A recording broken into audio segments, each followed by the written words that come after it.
Welcome to the Stock Market Palantir channel. Don't miss any new stock insights from us by subscribing to our channel and drop any comments below. Okay, let's get started. $7.82. That is the number on the screen. INNV Holding Corp, ticker INNV, didn't just have a good day. It had, well, a meltdown upwards. We're talking about a 38% surge in a single trading session here on February 4th.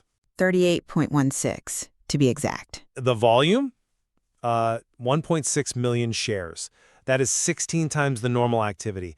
The market cap just smashed right through the billion-dollar ceiling. I mean, the market isn't just whispering turnaround, it's screaming it. Oh, it's screaming something. All right. I'm just not sure it's turnaround. I think it might be, irrational exuberance. Look at the chart. Just 48 hours ago, on February 2nd, this was a $5.70 stock. You're celebrating a vertical line on a chart. I'm looking at the RSI and seeing a stock that is, frankly, dangerously overbought. We are hitting resistance levels not touched in a year. You see a breakout, I see a volatility trap in a business that, let's be honest, has been a nightmare to run for 3 years. Nightmare is the past tense. And that's the entire point. The earnings report we got yesterday changes the whole calculus. We aren't speculating on a turnaround anymore. We are looking at the receipts. INNV has moved from chronic, cash-burning losses to legitimate, verified profitability. The business model is finally doing what it was designed to do. 1 quarter. You have 1 quarter of green ink. My argument is that 1 good quarter doesn't fix a broken structure. You have a company controlled by private equity, totally dependent on government regulation, and operating in a sector where 1 bad audit can shut the whole thing down. This valuation is decoupling from reality. If you're buying at $7.82, you aren't investing, you're gambling that nothing ever goes wrong again. Look, I appreciate the skepticism. It's healthy. But the numbers released on February 3rd tell a story of operational mastery, not luck. Total revenue hit $239.7 million for the quarter. That is a 14.7% increase year over year. But the real headline, the reason the stock went vertical, is the bottom line. Net income is positive at $11.8 million. That's 8 cents a share. Compare that to the $13.5 million loss they posted in the same period last year. That isn't just a swing. That is a complete reversal of the unit economics. The swing is impressive on paper, I'll admit that. But you have to ask how they got there. They got there through revenue integrity and navigating the Medicaid redeterminations. And for those listening who haven't been glued to healthcare policy, that redetermination process was supposed to be the death knell. States started checking everyone's eligibility for Medicaid again after the pandemic emergency ended. Everyone thought INNV would lose thousands of members. Instead, they stabilized the census at 8,010 participants. They actually grew. They raised full-year guidance to nearly $950 million. This is a growth story that has graduated from distressed to investable. Investable? Maybe, but at what price? You are celebrating stability in a business that is, structurally fragile. INNV is 83.5% owned by private equity firms, Apax Partners and WCAS. That means public shareholders have effectively zero influence. This is a controlled company. There is a massive overhang of shares. If Apax decides they want to cash out on this rally, they could flood the market and crush the stock price in an afternoon. Private equity backing also provides a safety net. They have deep pockets. The revenue is government payments, Medicare and Medicaid. We cannot just gloss over the history here.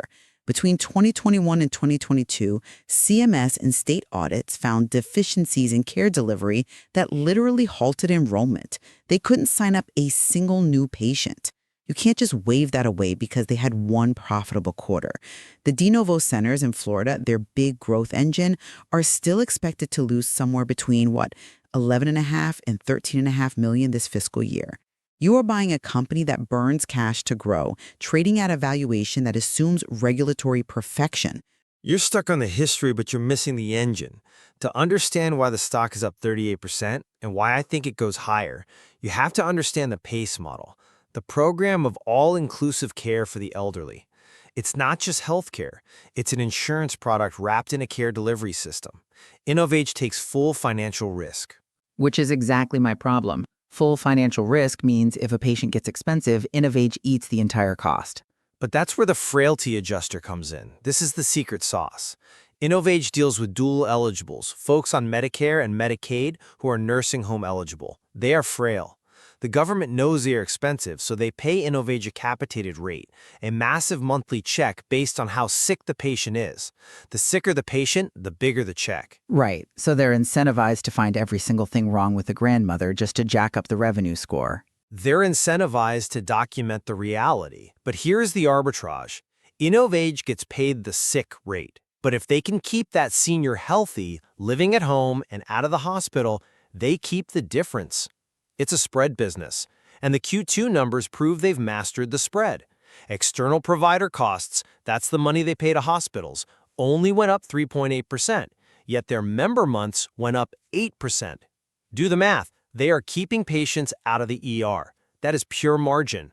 A mature center generates a 22% contribution margin. That is an incredibly powerful economic engine once it's running. But to get that margin, they have to build a fortress. This isn't software. They have to build physical centers, buy fleets of vans, hire drivers, nurses, social workers. It costs $15 to $20 million just to open the doors of a new center. It is capital torture. Compare that to Astrana Health. Astrana is growing revenue at 68% year over year, way faster than InnovAge.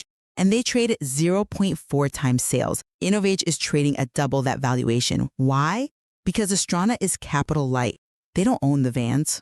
Astrana is a different animal. They are an enabler. InnovAge is a provider. Okay, look at Privia Health, PRIVA. They trade at a higher multiple because the market loves asset light. They just manage physician groups. InnovAge is weighed down by real estate and depreciation. Or look at CareMax, CMAX. That is the ghost of Christmas future here. CareMax was the darling of value-based care, promising to bend the cost curve. They collapsed to microcap status, down 97%, because they took on too much leverage and couldn't manage the medical costs. InnovAge has a net margin of 4.9% right now. That's good, but it's razor thin. If one state changes a reimbursement rate, that margin vanishes. That 4.9% margin is exactly why investors are piling in. It proves resilience in a tough environment. And that resilience comes from leadership. We need to talk about the CEO, Patrick Blair. He took over in 2022 during the height of those sanctions you mentioned. He did inherit a mess, that's true. He didn't just inherit it, he fixed it.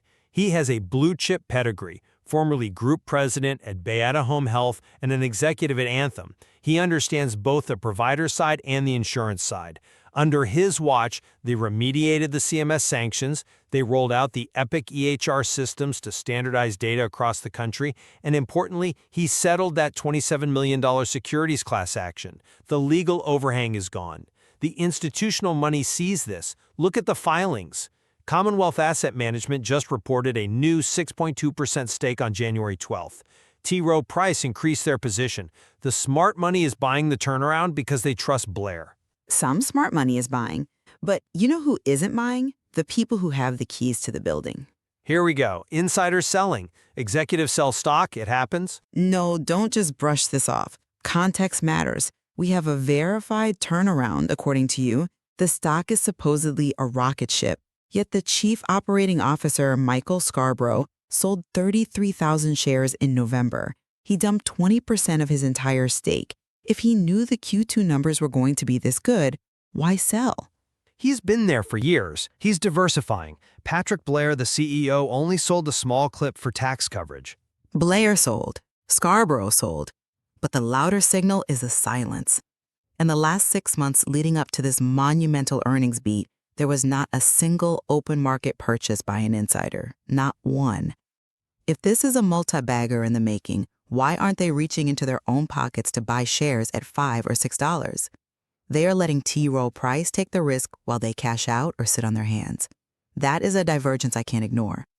If the people running the company aren't buying, why should our listeners? They are heavily compensated in stock options. They already have massive exposure to the share price. If the stock goes up, they win. But let's translate this debate into something tangible for our listeners. Let's put chips on the table. You have $5,000. You buy INNV today at the $782 price point. What are you actually holding? You're holding a burning match. Look at the chart. We had a technical pivot top on January 26th. The RSI is screaming overbought. Even with the earnings pop, the traders are going to take profits. I see a retrace to support at 550 easily. That $5,000 becomes $3,500 in a week. You lose 30% just on market mechanics. You're trading the chart, I'm investing in the cash flow. Let's look at the midterm. Fiscal 26 earnings per share track toward what, 22 cents? In high-growth healthcare services, a 40 times multiple isn't crazy given the scarcity of these assets. That gets you to roughly $9 or $10 in the medium term. That's a 28% upside from here. Your $5,000 becomes $6,400. A 40 times multiple for a company that owns vans? That is generous. But the real play is the blue sky scenario, the Florida expansion. If they execute there, the discounted cash flow models, look at Simply Wall Street's data, peg fair value at over $27.35. That is the asymmetry. If you hold this until 2028 or 2030 and they replicate the Colorado success in Florida, that $5,000 could turn into over $17,000. That is a 250% return. You risk a 30% drawdown for a potential 250% upside. The demographics are inevitable. The population is aging. INNV is the only pure play way to capture that in the public market. The demographics are real, but the execution is messy. Florida is a graveyard for healthcare expansions. And you are forgetting the regulatory cliff. CMS is changing the risk model. Version 28, or V28, is coming in 2027. It completely changes how risk scores are calculated. It requires much higher documentation precision. If INNV stumbles on compliance like they did in 2022, that $27 fair value goes to zero. Their frailty adjuster payments will drop if the paperwork isn't perfect. But they have implemented Epic EHR. They have the technology now to handle V28. That's why the costs of implementation were high last year. They prepared for this. Implementing software is one thing. Getting thousands of nurses and social workers to use it perfectly every single day is another. And don't forget geographic concentration. They are heavily concentrated in Colorado, California, and New Mexico. One budget crisis in Sacramento or Denver and the reimbursement rates get cut. A localized issue becomes a company-wide catastrophe. But risks are priced in. That's why it's trading at $782 and not $20. The market knows about V28. What the market wasn't expecting was the cash flow. Operating cash flow was $21.4 million in Q2. They have the cash to self-fund some of this growth now. They aren't reliant on debt markets like CareMax was. This is a self-sustaining ecosystem now. That cash flow is decent, I'll give you that. But it's barely covering the capex required for the new centers. They are walking a tightrope, a profitable tightrope for now, but a tightrope nonetheless. And with the stock up 38% in a day, the risk-reward has shifted. The easy money was made by the people who bought at $3. Buying here is chasing. I think we've laid out the battlefield clearly here. We have a company that has posted a 14.7% revenue beat, swung to profitability, and has a CEO who has cleaned up the regulatory mess. It is the only pure play on pace. And we have a company trading at a massive technical premium, owned by private equity, with insiders who are selling into the strength. So, let's wrap this up. My final take is this. INNV is a unique asset. The Q2 earnings proved the unit economics are sound. With a 4.9% net margin, they are outperforming their peers in efficiency. Yes, there is volatility, but for a long-term investor, buying a market leader at the beginning of its profitability curve is how you generate alpha. This is a long-term hold. And my conclusion is that while the turnaround is commendable, the price action is euphoric. The lack of insider buying is a red flag I cannot ignore. The private equity ownership looms too large. It is a watch and wait for me. I'd want to see it retest the 550 support levels before I'd even consider risking capital here. The market will decide which one of us is right in the coming quarters. It is certainly a fascinating case study in value-based care. Absolutely. And I would encourage everyone listening to dig into the Medicaid redetermination numbers themselves. That is where the devil is in the details. If you like this video and want to watch more content like this, then hit the subscribe button. It's totally free. Thanks for watching and see you in the next video.